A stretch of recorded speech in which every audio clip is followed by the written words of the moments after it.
Aujourd'hui les gars, j'ai décidé de vous parler voyage et plus particulièrement de mes voyages et de comment je les ai organisés, vous filer quelques petits tips parce qu'actuellement je suis en train d'organiser mon voyage en Alaska. C'est parti, on y va. Putain, ici un coup j'ai chaud, un coup j'ai froid, je sais jamais, je vous jure.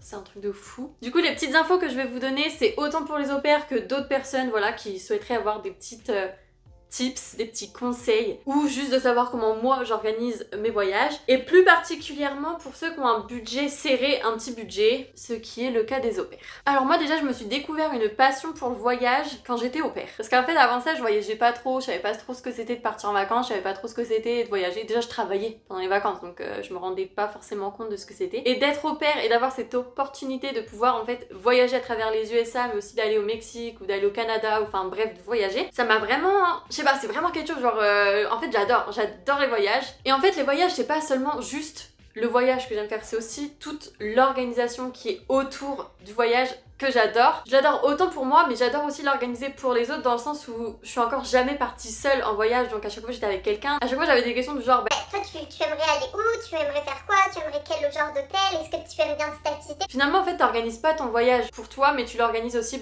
pour les personnes qui sont avec toi et j'ai vraiment adoré ce processus d'organisation de voyage. Donc au cours de mon expérience ici aux États-Unis j'ai organisé 2 méga road trips dont un où je suis allée à des endroits que j'avais pas du tout prévu d'aller. Donc le premier tips que je vous donne c'est trouver où aller. Trouvez votre ville. Une fois que vous avez trouvé où aller, vous pouvez aussi voir par rapport à la liste, par rapport à vos souhaits en se disant tiens j'ai vraiment envie d'aller là et je vois que pas très loin il y a cette ville et pas très loin il y a cette ville. Peut-être que ça je peux le faire quand j'aurai un peu plus de temps. ou alors ah j'ai très envie d'aller là mais il n'y a rien autour qui vous intéresse et du coup c'est l'endroit que vous pouvez aller pour un week-end. Vous voyez ce que je veux dire? Ça pour un road trip, ça pour un week-end, ça pour 3-4 jours. Comment j'ai organisé mes vacances et comment j'ai pu faire 2 méga road trips. En fait tout simplement c'est que comme j'ai tous mes week-ends de libre, déjà ça me faisait 4 jours dans le sens où je partais le vendredi soir ou le samedi matin, donc ça me faisait samedi dimanche la semaine plus le samedi dimanche. Donc du coup c'est vraiment comme ça que j'ai pu partir 10 jours. Le deuxième tips que je peux vous donner c'est comment y aller. Donc est-ce que vous allez devoir y aller en avion? Si c'est un road trip vous allez devoir y aller en avion et louer une voiture. Est-ce que vous pouvez partir de chez vous et prendre la voiture? Donc par exemple pour mon cas j'avais le droit de prendre la voiture donc je suis partie de Pittsburgh et on a directement fait le road trip comme ça, on n'a pas eu besoin de location ni rien. Quand je suis allée à New York par exemple, c'est là que j'ai décidé de prendre le bus et de prendre le train. Sur les réservations des avions, des bus, des trains et tout, moi ce que je fais, vous le faites ou vous le faites pas, c'est comme vous voulez, mais je me mets toujours en connexion privée, enfin en navigation privée, quelque chose comme ça. Bref, vous mettez en privé, vous réservez le lundi soir ou le mardi, et pour tout ce qui est avion, j'utilise l'application Skyscanner, et en fait cette application elle est trop bien, elle va pas augmenter ses prix, ça va être vraiment le prix de l'avion, puisqu'elle va vous rediriger en fait directement sur le site de la compagnie, donc ça va être vraiment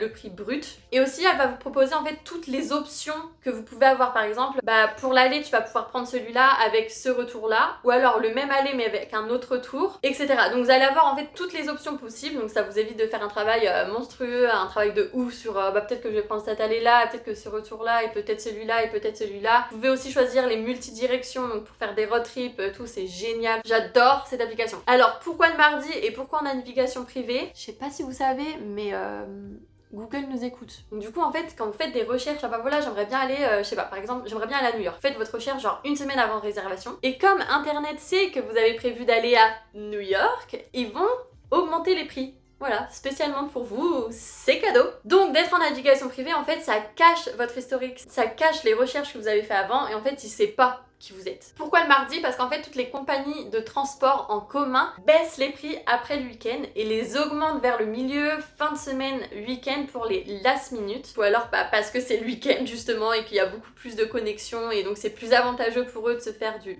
fric. Mais c'est vraiment toute cette logistique en fait qu'il va falloir penser et réfléchir et aussi avec qui vous allez y aller. Est-ce que c'est un voyage que vous voulez faire seul? Est-ce que vous voulez tenter l'aventure y aller seul? Est-ce que vous voulez y aller avec quelqu'un? Là encore il y a des avantages et il y a des inconvénients. Quand vous êtes seul, l'avantage c'est que du coup vous êtes libre de faire ce que vous voulez, quand vous voulez, à l'heure que vous voulez. C'est seulement vous et vos envies. Un autre avantage aussi c'est que du coup vous allez faire des rencontres insoupçonnées parce que comme vous n'êtes pas enfermé dans un groupe, vous allez plutôt vous ouvrir vers le monde extérieur. Donc ça peut être vraiment un gros avantage. L'inconvénient c'est que du coup vous allez devoir payer tout de vous-même. Donc niveau budget, faut prévoir. Quand on voyage en groupe, du coup, la première chose à laquelle je pense en avantage, c'est créer des souvenirs ensemble. Dans le sens où vous allez vivre cette aventure, vous allez vivre ce voyage vraiment ensemble, en même temps, découvrir les choses en même temps, et ça va forcément renforcer des liens. Vous voyez ce que je veux dire? Ou pas trop. Le deuxième avantage, ça va plutôt être l'aspect financier, où du coup vous allez partager les charges. Vous allez partager les charges de l'hébergement, parfois du resto,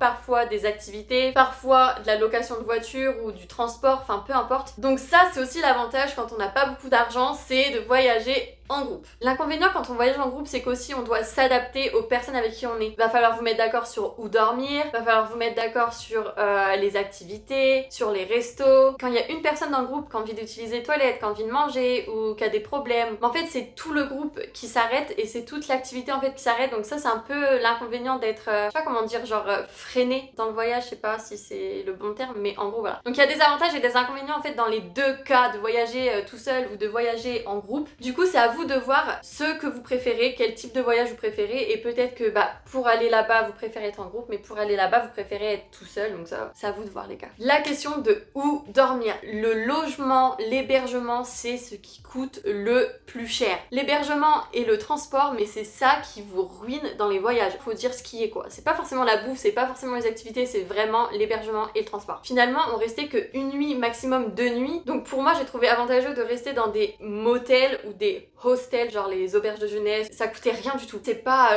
l'hôtel de ouf, machin, mais au final, on a juste besoin d'un lit, c'est juste pour la nuit, c'est juste pour 6 heures, enfin moi tant que je peux dormir, ça me va. Clairement, tout va bien. J'avais trouvé des super bons plans sur booking.com. Si vous avez d'autres sites sur lesquels vous trouvez des bons plans, tout ça, n'hésitez pas à les mettre en commentaire d'ailleurs, parce que moi ça m'intéresse toujours. J'ai très peu utilisé Airbnb et j'explique maintenant pourquoi. Le problème avec Airbnb, c'est que on a l'impression que c'est pas cher, et en fait quand on va pour réserver, ils mettent une taxe de ouf sur le ménage qui coûte 3 fois le prix du logement. Bah non. Ta chambre en fait elle coûte 50 $, je vois pas pourquoi je dois payer 300 $ de ménage. Je trouve c'est un peu l'arnaque, genre ça coûte pas cher et puis finalement à la fin ça coûte hyper cher. Aussi quand vous réservez les hébergements, faites attention de là où vous êtes situé. Vous pouvez très bien vous retrouver dans un quartier qui craint. Vraiment faites attention, genre je suis allée à DC, l'hôtel il paraissait neuf, il paraissait mais genre trop beau, trop bien et tout. Et en fait on s'est retrouvé dans un quartier, on n'était pas sereine du tout. On est arrivé, il y avait la police qui était là, il y avait un mec qui venait de se faire voler, enfin bref, c'était pas forcément le meilleur endroit et c'est un peu de ma faute parce qu'on est parti